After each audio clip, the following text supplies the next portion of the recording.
what could happen if Trump invokes the Insurrection Act in Minnesota, okay? So let's go through this. Rob, I think you got a couple clips on this. President Trump on Thursday tweeted this, or Truth Social this. If the corrupt politicians of Minnesota don't obey the law and stop the professional agitators and insurrectionists from attacking the patriots of ICE, who are only trying to do their job, I will institute the Insurrection Act, which many presidents have done before me, and quickly put an end to the travesty that is taking place in that once great state. Thank you for your attention, Donald J. Trump. And how do you feel about this? Of course he should do this, and I don't even think he needs to invoke the Insurrection Act. It's funny how the New York Times avoids talking about the two most famous incidents of presidents sending troops against the wishes of a state's governor, Eisenhower sending them to Little Rock, because to walk 9 black school children into the school. Why? Because they were disobeying federal law.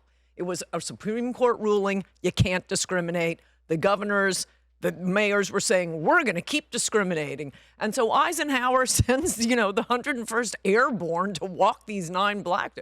And then JFK did the same thing in Alabama, directly against the governor. The governor called out his own national troops, George Wallace, famous name. That was to walk 2 students into University of Alabama. So we have 9 sad black students, 2 sad black students, and of course, the Constitution and federal law being violated. And they go down in history as heroes. Minnesota is violating federal law. Immigration law is federal. The Supreme Court has held this 1,000,000 times. They did it, I'll just say briefly, because it's recent. I mean, I've been alive in America for more than 2 weeks. When Arizona passed that, what everybody called the Papers, Please law, you'll remember that, it's like Nazi Germany, which was upheld by the Supreme Court, at least that one provision. The rest of the law was overturned. All Arizona had said is, we want to comply with the federal government. We're going to help. We aren't going to do anything that federal immigration law doesn't say, but we're going to help enforce federal immigration law. Obama was president, and he sued saying, I don't want to enforce federal immigration law. The Supreme Court says federal government wins. So absolutely he has constitutional authority to do this. And if you look at how the governor and the mayor are behaving, I mean, just today, I think the governor, Tim Walz, said, Minnesota is an island. Well, no, you're not an island from federal law. Did he really say he's an island? Yes. That's like seceding from the Union. Of course he should send federal troops. Wow. Tom, your thoughts on this? Well, you and I lived in Los Angeles at a time in 1992, which was also a time that the Insurrection Act was under the riots, Rodney King. And the city was being torn apart. The police were overwhelmed. And when the police are overwhelmed, that's when the National Guard comes in.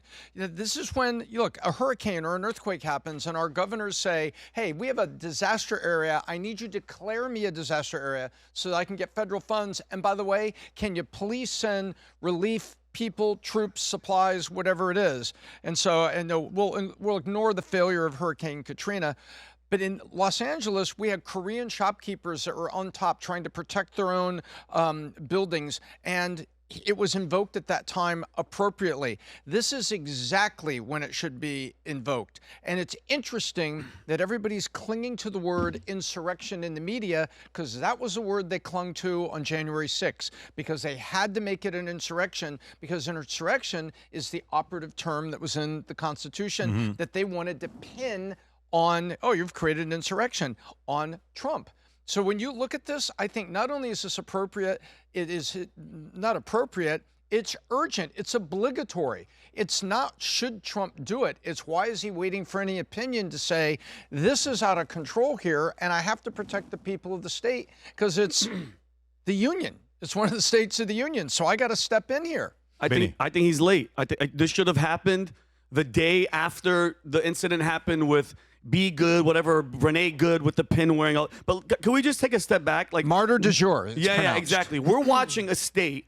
This is. Look at the timeline. A state that was just exposed for one of, if not the biggest fraud scandals in the history of the United States. Scott Bessent came out and said 10% of our money is going to fraud. $600 billion a year. And is it just a coincidence that all this stuff is happening here, that they've energized these people? By the way, this isn't happening organically. You think these people with all the same signs, all the same movement, Kash Patel came out yesterday and said, if you think this is just organic, you're insane, and they're going to go after all of them. $600 billion? $600 billion. Rob, do you have that clip? $600 billion a year. This is it right here.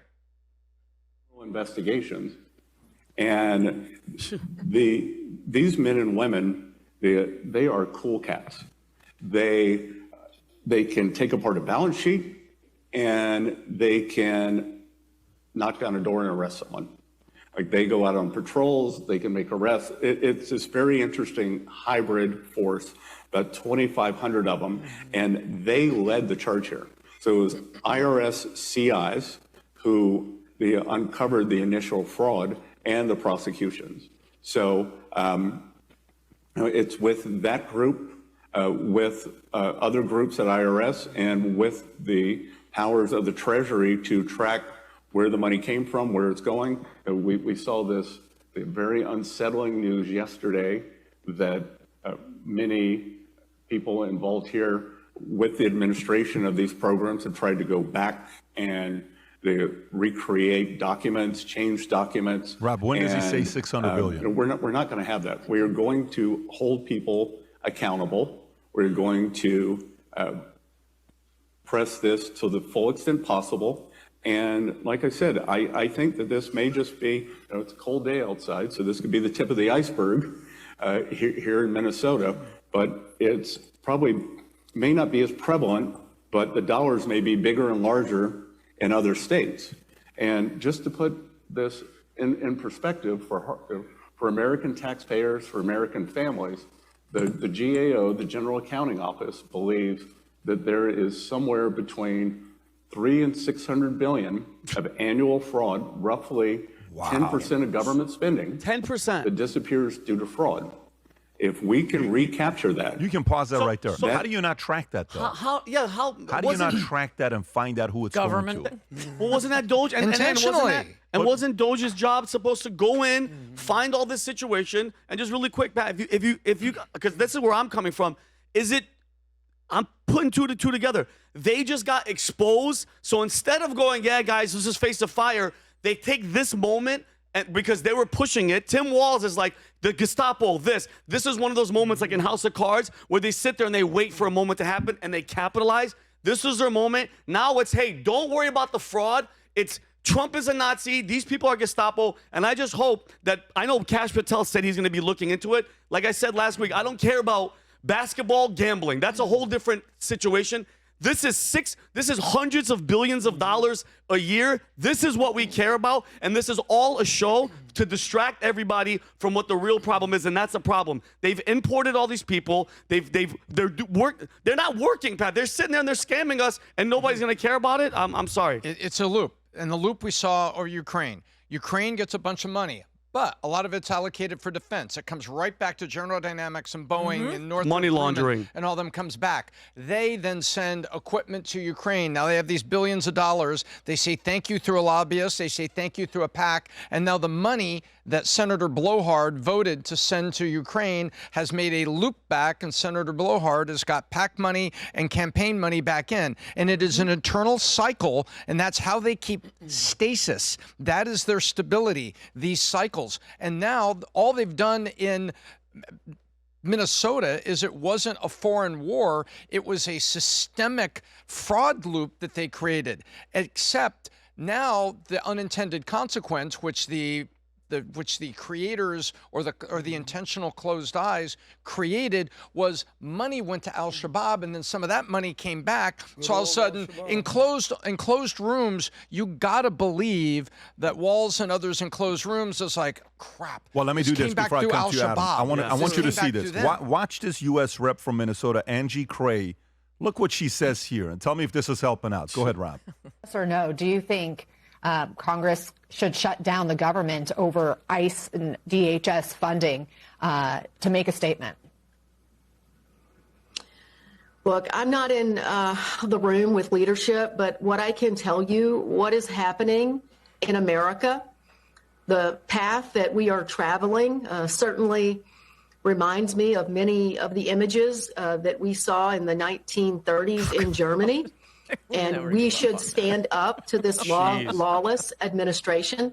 And right now, To be able to nothing say should be off the something like table. that and get away with That's it, what I'm right? saying. Adam, your thoughts? Oh my I God. missed the part in Germany where foreigners created fraud. I missed that part. There was an extermination that that was page going out. on. First the criminals, then the gypsies, then the people in asylums, and then later the horror of the Holocaust. So I missed the part in Germany where there was a fraud loop. Yeah. Adam. So ridiculous. Well, this whole shenanigans comes down to one word for me, and that's midterms. So we're in a perpetual election cycle in this country. And as Tom has always pointed out, they're looking for their next George Floyd. And guess what? They found her, and her name is Renee Good.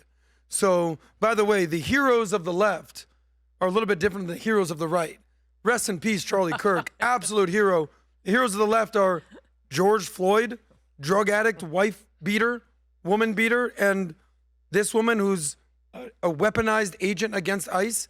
So to me, the bigger story here is there may be a kernel of truth in all this, but then you have what I would call people just looking to act a fool. So if you remember after Rodney King, 1992, okay, that guy got his ass whipped by the police. We get it.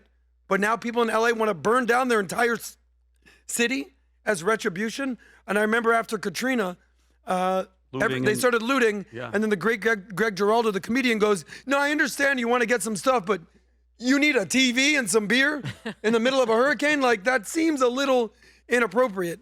And then the whole conversation about what the BLM riots did in Minnesota, callback. The ironic thing, shout out to Alanis Morissette, is Donald Trump, who was accused of doing a insurrection. Look at what's happening in all these cities. Last point, just to my friends on the left, on the right, enough with the Holocaust stuff. I was actually with a Holocaust survivor, 95-year-old woman. I mean, and she's an amazing woman. She's the grandmother of my good friend Jeremy. And I said, hey, they're saying a lot of things are akin to the Holocaust these days. This thing in ICE. And she goes, oh, yes. Well, I was one of 8 children. All my other siblings were murdered. My entire family was put into Auschwitz, a concentration camp. My aunts, my uncles, grandparents, they're all dead. So please forgive me if ICE protest not Nazi Germany. I'm sorry. Thank you for having some sort of rationale here. There's a big difference between protesting and, God forbid, something get injured or killed, whatever, versus the intentional genocide of an entire population. Well, but bullshit. That's a great argument point you're making. Vinny's got something special he wants to share with you guys, and when Vinny does this, it's a very, very special moment. So, Vinny, tell us what you've been working on. Thank you, Pat. So, as you guys know, I have the Faith Over Fear line, and this shirt that I'm wearing right now is our newest. Faith Over Fear was more of how you live. This shirt is on how you stand. So, in Isaiah chapter 6, verse 8, Isaiah has a vision of God and his throne, and he's asking, he wants somebody to step up to go to Israel to, call people to God. They're resisting, they're rejecting him. And God says, whom shall I send and who will go for us? And Isaiah, knowing the cost, just answers quick. He goes, here am I, send me. And there's actually a moment, Pat, in the movie Fury. Do you guys remember Shia LaBeouf? Yep. His name is Bible in the movie. John Bernthal, Brad Pitt. They're in this tank division. The tank has been destroyed. Okay, they know that they're all gonna die. They can run, they could leave, but they choose to stay there and delay the enemy from advancing. And Shia LaBeouf has that moment where he goes, "This is a righteous act, gentlemen," and he quotes the verse from Isaiah. He goes, "Here am I, send me." So it's about answering the call, even when it costs everything. So that's what this shirt means today. It's speaking the word when it's unpopular and standing firm regardless of the consequences. And so the front of the shirt is Isaiah 6:8. Valuetainment is here, and that's the back of the shirt right there. Here am I, send me. It's live right now on vtmerch.com. Get you guys a shirt, and yeah, that's I'm it. proud of you, buddy. By the Thank way, you. Here last am I, time, step I'm up. proud of you for reading the Torah. You're welcome. Yeah, last time he did this, 10,000 Faith Over Fear shirts were picked up. So go pick yourself up a shirt and represent. If you enjoyed this video, you want to watch more videos like this, click here. And if you want to watch the entire podcast, click here.